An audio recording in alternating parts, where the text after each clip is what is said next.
In our first podcast on the Maritime Just Transition Taskforce, we heard about the importance of ship owners and trade unions coming together to develop their skills and competencies for seafarers to safely handle alternative fuels. Hi, this is Marcus Hand, editor of Seatrade Maritime News, bringing you the second of two episodes on the Maritime Just Transition Taskforce. Today you'll be hearing from Alishba Zaman, Project Coordinator UNGC, and Natassa Kouvertari, Senior Lead Human Competency, Lloyd's Register Maritime Decarbonisation Hub. They will be discussing the reasons behind initiating the Just Transition Taskforce report and key takeaways from the panel session at its launch at last month's Seatrade Maritime Crew Connect Global Conference in Manila. Welcome to the podcast, Alishba and Natassa. Thank you for having us, Marcus. Good morning. Thank you so much for taking the time to talk to our listeners. To get this underway, I'd like to turn to Alishba first.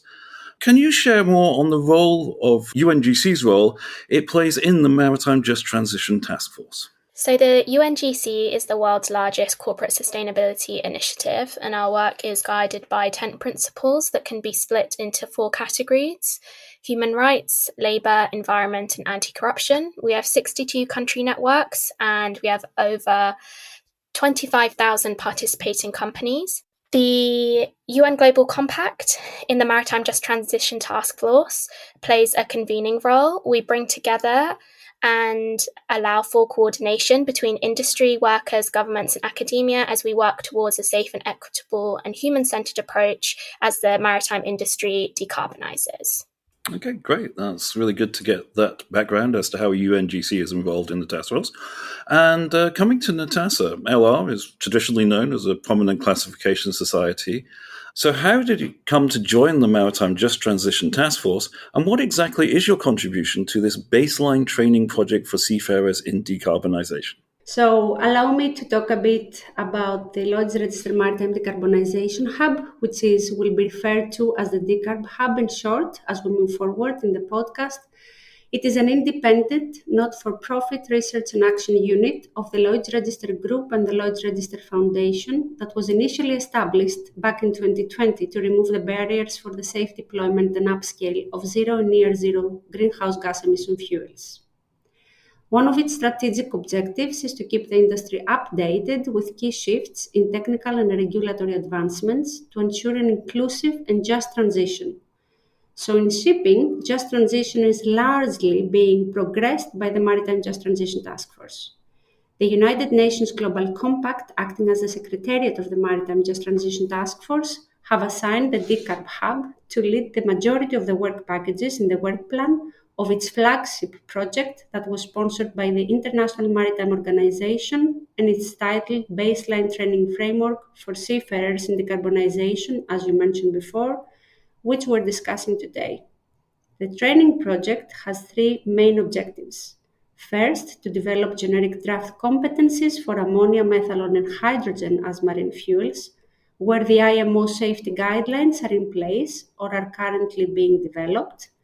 Then, to develop a training framework and learning materials targeted at all seafarers, as well as an instructor handbook for maritime education and training institutions.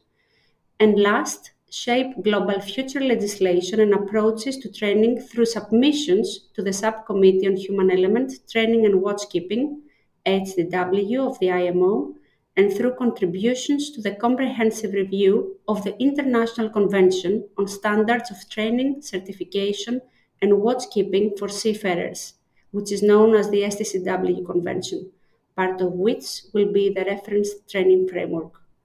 So currently, the first milestone has been completed, namely the competencies stemming from a series of risk assessment workshops facilitated by the Decarb Hub.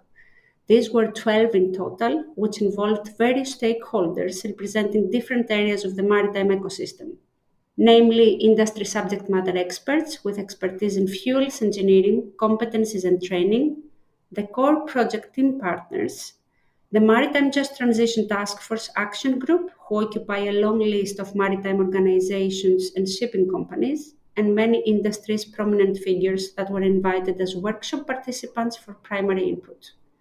The workshops have delivered over 500 considerations for seafarers, which were listed in 3 standalone workshop reports, one for each of the fuels in scope. Okay, great. That sounds like a lot of work, actually, and we'll delve into that more as we go through this episode. I'd like to come back to Alishba. Starting from the stakeholders participating in the task force, can you explain the rationale behind the baseline training for seafarers in decarbonisation project and those main deliverables? Yes, of course. So our core project team for the baseline training framework for seafarers in decarbonisation project is made up of the UN Global Compact, the International Transport Workers Federation, the International Chamber of Shipping, the International Maritime Organisation, Lloyd's Register, and the World Maritime University. Our project is also co-funded by the International Maritime Organization through its Integrated Technical Cooperation Programme and the Lloyd's Register Foundation, which is an independent global charity that supports research, innovation, and education with a mission to make the world a safer place. Natassa earlier mentioned our wide action group. We have over 100 companies and organizations that are engaged in that action group, which include subject matter experts as well, who were invited to the risk assessment workshops for our project. When it comes to the rationale behind the project itself, currently the shipping industry's approach to the training of seafarers is quite fragmented. Some employers and technology companies who are first movers are developing bespoke training for seafarers to handle alternative fuels. But the problem with this is that this fragmented approach affects the mobility of seafarers from one fuel to another fuel and from one technology to another. This is because a company may not recognize and approve of a training a seafarer has received from a previous shipping company. There is currently no common standard for the training of seafarers when it comes to handling alternative fuels. Our baseline training framework for Seafarers in Decarbonisation project seeks to create a baseline standard for the industry so seafarers can be competent enough to work across different fuels. Any specific training that is required to handle a specific form of technology is to be topped up by the employer. From the current state of play of the regulatory framework, it seems that ammonia, methanol, and hydrogen are the front runners for uptake in the industry. This is why, within our project, we felt that we should focus on these specific fuels to develop competency standards for seafarers. One important thing to mention is that our task force is fuel agnostic. We aren't favouring a certain fuel over another. Okay, so you're looking at those 3 specific fuel types.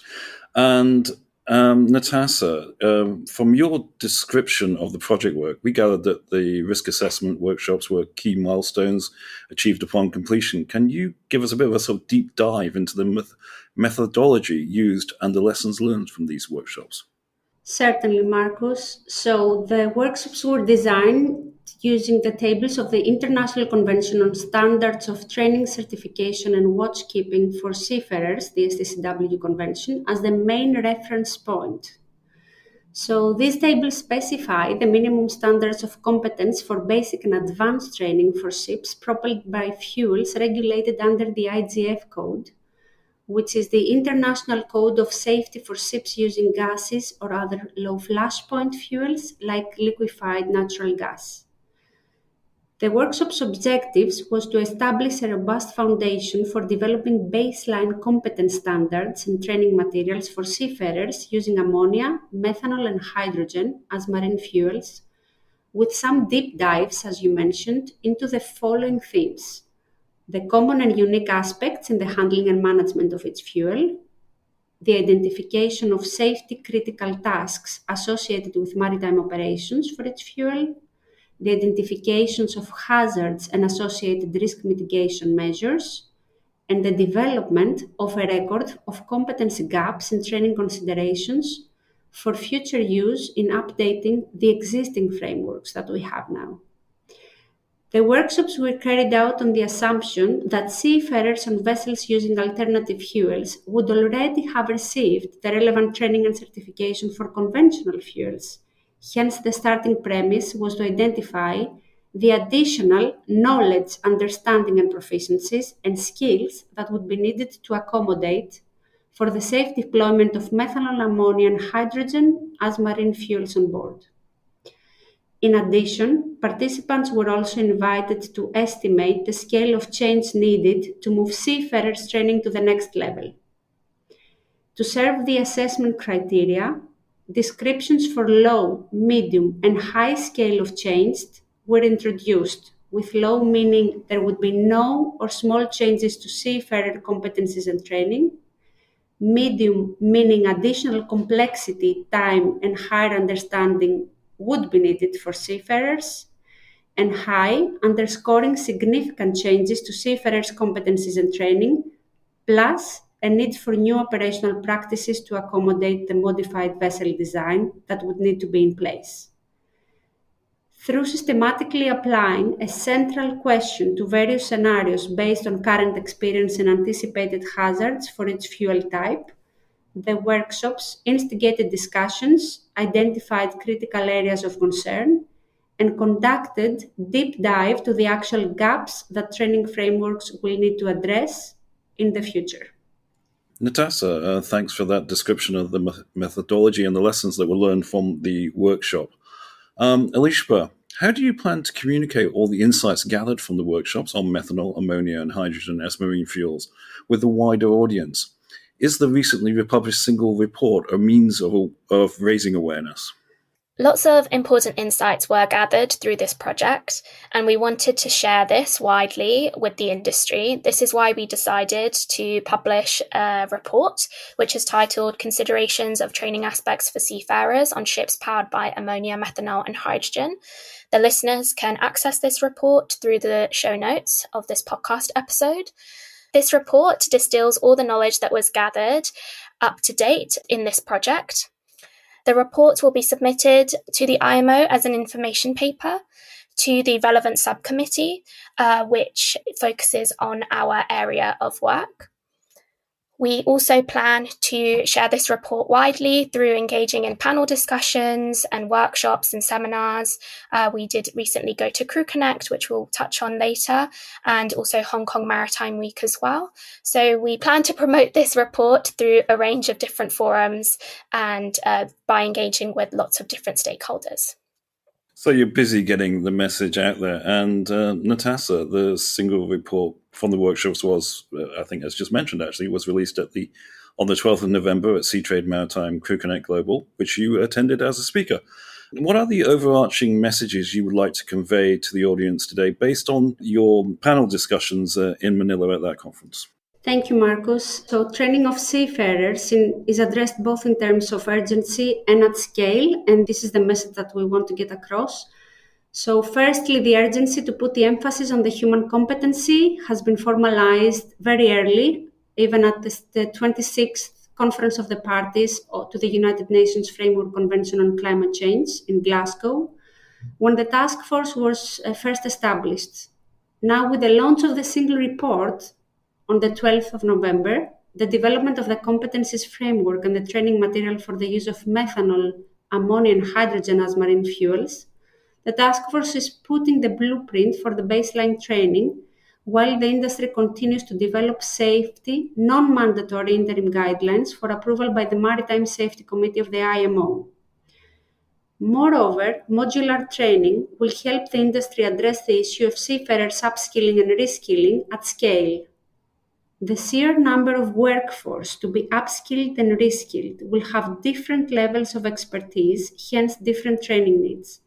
This calls for a building block approach to be introduced in the new training frameworks that will combine both the element of uniformity in the baseline courses, whilst also offer additional modules to equip seafarers with the lacking knowledge, understanding, and proficiency required for each segment and type of vessel they will service. And a more generic comment, if I may, the transition to zero and near zero greenhouse gas emission carbon fuels presents an opportunity to rethink how safety and operational efficiency are approached. So by pivoting to a human-centric design and compliance culture, we do not only address the technical challenges of the new fuels, but also ensure that seafarers are supported in their roles, reducing the operational burden and enhancing safety at an organizational level, top down. So there really is quite a major potential transformation ahead here. Kind of to round this off, I want to have a look at what's coming up in the future with the Just Transition Taskforce. And I'll come back to you, Natassa, and that will be on training materials. What's next for these? So overall, the conclusions from the workshops that we mentioned before shed light on the context of maritime training programs through the need for these to be more refined, focused and tailored not only to each alternative fuel, but foremost tailored to their individual risk profile that they carry. Once these are reflected in the training materials to be produced, i.e. the basic and advanced training frameworks for methanol, ammonia and hydrogen, we will have the rollout of the instructor handbook material for trainers. This is scheduled to take place in April 2025 at the Maritime Technology and Cooperation Center within the Asia region, which is hosted by Shanghai Maritime University in China. The organization and the delivery of the rollout will be led by the World Maritime University. And one thing to mention at this point is that there are thoughts to encourage more applications of the Train the Trainer program trial rollout and offer a chance to the maritime training institutions to provide feedback to the task force, but more importantly, refine the material to reskill and upskill their candidate instructors even further.